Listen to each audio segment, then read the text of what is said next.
ርስ አስተኝቶ ተንበረከከ ተተንበረከከ በኋላ እዚህ ጋር ብቻ ማሸት ጀመረ በእጁ ልጁ ይሄ ያለበት ቦታ ላይ እንዲወርድ ማለት ነው ታከኒኑ ቀጥሎ ዱላ ከዱላው ቀጥሎ ማሸት ቤቱ ተቆልፏል ማንንም አይገባም ማሸት ጀመረ ያም አልተሳካለትም ከማሸቱም ቀጣይ ላይ ማለት ነው አራተኛ ደረጃ ጩቤ ነበር የመጣው ጩቤ ምን ለማረክ በጩቤው ለወጋኝ ማለት ያንን ከይና አመጣው ዋኩት በሚሆንበት መንገድ ሆነ ሰባት ሰባቱ ግን ባፌ ዋኩትን ተፍቻለሁ ሽንት ቤት ያው በራሱ ጥሪቃ ያስገባው አለ እሺ ዛጋ ያሆነ ቢያየው የለም ሙከየፍ አጠፋ ኮካ መጣ ተራዩ ያወርዳል ብሎ የሚፈልጋቸው ነገሮች አመጣ አለጣኝ በግዴታ ማለት ነው መናገራችን እዚህ ጋር ስልካለ አሰላሙ አለይኩም ወራህመቱላህ ወበረካቱ ውድና የተከበራችሁ የቻናሌ ተከታታዮችና እንዲሁም ጓደኞቼ እንዴት ናችሁልኝ ደህና ናችሁ ሰላም ነኝ ከኔ ጋር ይሄ የምንሰማው ነገር ግን እውነት ነው ወይንስ ድራማ ነው ወንድ ልጅ ሚስቱ አርግዛ ለማስወረድ በዱላ መቀጥቀጥ በጩቤ መውጋት ከኔና አንጥቶ ማብላት ይሄ ሁሉ ተገቢ ነው እንዴ ግን ወንድ ልጅ በዚህ ልክ ረክሷል እንዴ ወንድ ልጅ በዚህ ልክ ጨካኝ ሆኗል እንዴ ይሄንን ግን አምናችሁ ተቀበላችሁት እኔ ግን ይሄንን ያደርጋል ብዬ መስቸም ቢሆን አላምንም ይሄ ድራማ እንጂ ትክክለኛ የተሰራ ታሪክ ነው ብዬ አላምንም እና አለላሂ ወኢና ኢለይሂ ራጂዑን በጣም ያሳዝናል በጣም የሚገርማል ከኔና አብልቶ ብዙ ነገር አድርጎ ኮካ ጠጥቶ አላስወረድ ትትል እንደገና ዱላ አዘጋጅቶ በዱላ መቀጥቀጥ ከዛም አልፎ ደግሞ ጭራሽ በጩቤ ወቅቶ ወይንም ኦፕሬሽን አድርጎ ሊያወጣው ነው እንደ ልጁን በጣም ያሳዝናል እስከ መጨረሻው እስኪ አዳምጡትና ፍርዳችሁን ለእናንተ ተቸዋለሁኝ እኔ በጣም ነው ለመፍረድ ራሱ አልቻልኩም ቁም ነገር ነው ማለት በጣም ያሳዝናል አስወረጁ አለኝ እኔ ደግሞ አላስወረጅም አልኩት ጩቤ ነበር የመጣው ጩቤ ምን ለማረክ በጩቤው ለወጋኝ ማለት ነው እንደዚህ ይዞታል ጨርሰሻለሁ ነበር የሚለኝ ካልወረደ ልጁ እኔ ሰው ልጅ ተንበርክከ ለምን ያላቀም ካላውጭ ግን ያን ቀን እሺ ነበር አልኩት እሺ እስማማለሁ በሚለው ለማንኩት ግን የሆነ የህልም ቅብጅር ታውቃለህ ኦኬ እንዴት እንደዚህ ሊቻለ በቃ ልጁ ይወረድና ቤት እንስራ እሺ እንደዛ ነበር እኔ ደግሞ ልጁ ማይወርድም አንድ ጊዜ አፈጥሮታል ልጁ ማይወርድም ምንም ቤቱ የሚሰራ አልኩት ኦኬ ያ በዛ መሃል ነበር ትልቁ ችግር የመጣው ምን ተፈጠረ ከዛ በኋላ ያው የተለያዩ መድኃኒቶችን መግዛት ጀመረ ብዙ ነገር ሆነ ማለት ምን አይነት መድኃኒቶችን መጀመሪያ ላይ ሲያስጨንቀኝ በብትር እሺ አልኩት ፈቃደኛ ሆኜ ነበር ኦኬ በጣም ምን አመጣለሁ ወደዛ እሺ ደወልና ሆነ ሚሻር ላይ ተዲባቆ ምናምን ነገር የሚሸጠው መድኃኒቱ መጣ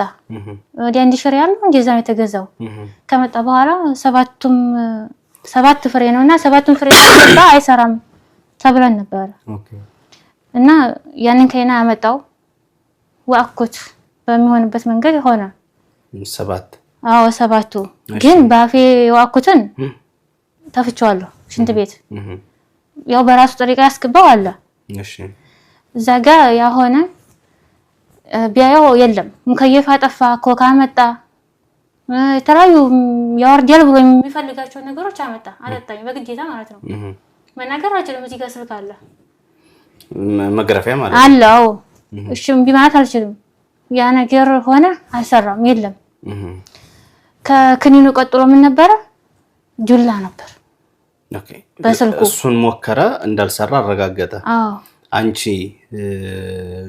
የሚወሰደውን ወስደሽ ሽንት ቤት ሄደሽ የተፋሽው እንዲወለድ ፈልገሽ ማስወረድ ስላልፈለግሽ ነው አልፈልግም ምክንያቱም አንቺ ሲፈጠር አላህ ዝም ብሎ አላመጣውም ያንን ልጅ የራሱ የሆነ ነገር አለው አበቃ እኔ በራሴ ተቀብየዋለሁ ኦኬ ያ ከኒማ ለማሳመን አልሞከርሽም በጣም እሺ በጣም መከረ ነበር አልሰማኝም ቀጣይ ላይ ጁላ መጣ ስልኩ ተውሲለው አለ አይደለ የዲሹ ጥቁሩን እሱን ቆርጦ ፋርሽ የዲሽ ገመድ ማለት የዲሽ ገመዱ በሱ ከሚገባ በላይ ነበር የደበደበኝ አቅሌን እስከምስት ሆነ። አሁንም የለም። እንዴት ነበር? እንዴት ነው የደበደበሽ? ለምን በድብደባ ምን ይሆናል ብሎ አሰበ? እንዲወርድ ይፈልጎ መሰለኝ። በድብደባ ይወርዳል? አዎ ይወርዳል። ደም ስለሆነ ቢያንስ 2 ወር አልሞላውም በሰዓቱ። ኦኬ በጣም ደበደበኝ፣ አልተሳካም። እንዴት ነበር እሱን ስሜት እስቲ ንገሪኝ። መቆም እስከሚያቅት ድረስ ተነስተሽ ሽንት ቤት መግባት አትችልም። እዛው ላይ ያለሁበት ነው ያልኩህ ነው። እኔ ሽንት ቤት ምሻ ነው ተነስቼ እንዲሶላ መስከት ያልችልም። በጣም ሰውነቴ ቁስል ነው የሚለው። ደም ነበረው ሰውነትሽ? ደም ሳይሆን የሆነ እንደ እጅ ነገር አለ። እሱ የመቁሰሉ እንድትመራመድ ምንም አትችልም። ይሄን ብቻ አይደለም። ይሄን ዱላውን ሲጨርስ አስተኝቶ ተንበረከከ። ተተንበረከከ በኋላ እዚህ ጋር ብቻ ማሸት ጀመረ በእጁ። ልጁ ይሄ ያለበት ቦታ ላይ እንዲወርድ ማለት ነው። ተከኒኑ ቀጥሎ ዱላ፣ ከዱላው ቀጥሎ ማሸት። ቤቱ ተቆልፏል፣ ማንም አይገባም። ማሸት ጀመረ። ያም አልተሳካለትም። ከማሸቱም ቀጣይ ላይ ማለት ነው 4ኛ ደረጃ ጩቤ ነበር የመጣው። ጩቤ ምን ለማድረግ? በጩቤው ለወጋኝ ማለት ነው። እሺ ያው 4ኛ ደረጃ ላይ ይሄን ሁሉ አልፈዋለሁ ብያለሁ። ክኒኑ አለ፣ ይሄ ዲሹ አለ ተወስደው ቢያንስ በሱ 1 ሰዓት ይሆናል የምገረፈው አቅሌን እስከምስት። እሺ 3ኛ ደረጃ ተንበርክኮ ያሸ ብያለሁ ወዴን አይደለ?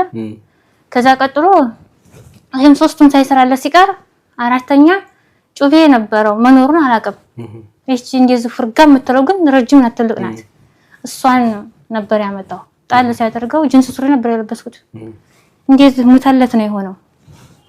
ወደቀ ከላይ ተላይ ሱሪው እዚህ ጋር ነው ጣል ያደረገው ሳንጃው እና ሰውነትሽን ቀደደው። ልብሱን ብቻ ነው ብድግ አድርጎ የጣለው። ከዛ በኋላ ጩቤውን ሳይ ተንበርክኬ ነበር መለመን የጀመርኩት፣ ልክ እንደ አምላኬ ማለት ነው። እኔ ሰው ልጅ ተንበርክኬ ለምን ያላቀም ካላህ ውጭ። ግን ያን ቀን እሺ ነበር ያልኩት። እሺ እስማማለሁ በሚለው ለመንኩት። ግን የሆነ የህልም ቅብዥር ታውቃለህ? ቅብዥር ነው እንጂ እኔ አላምንም ራሱ። ግን ለምነዋለሁ፣ መለመኔን አስታውሳለሁ። ጩቤውን ሳይ መለመን እንጂ ከዛ ውጭ እኔ አላውቅም። በህልሜ ይሁን በእውኔ ይሁን መቀበጫጅሮን አላውቅም።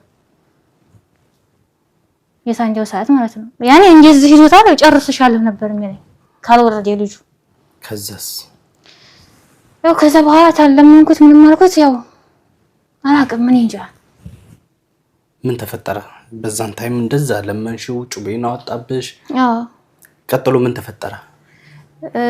ጩቤው ከወጣ በኋላ ሱሪን ቅዱሳ ብያለሁ። ጅንስ ሱሪውን ወርቋል፣ ሙሉ ለሙሉ ተሰንጥሯል። የለም ጣል ሲያደርገው አላውቅም። ሰውነትሽን አላገኘኝም በሰዓቱ። አጣጣሉ ግን በጣም እንትን የሚል ነበር የሚያሰቀጥጥ።